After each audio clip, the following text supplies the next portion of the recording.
আসসালামু আলাইকুম ভাই। ওয়ালাইকুম আসসালাম ওয়া রাহমাতুল্লাহ। ভালো আছেন নি আপনি? আলহামদুলিল্লাহ ভালো আছি। আপনার একটা প্রশ্ন করতাম জি, আসলাম। অবশ্যই। বলেন।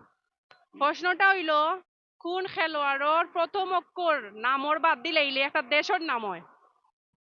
খেলোয়াড়র ক্রিকেট খেলোয়াড় না ফুটবল খেলোয়াড়? ক্রিকেট খেলোয়াড়।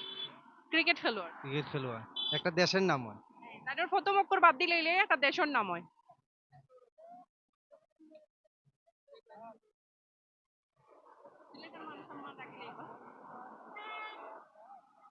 এডুকেশনাল কিছু কইন, শিক্ষা সম্বন্ধে কিছু। আসলে আমার তো এরকম অভিজ্ঞতা নাই। সমস্যা নাই, না পারলে আপনি কইয়া দিলেন যে অডিয়েন্সে কইয়া দিবেন।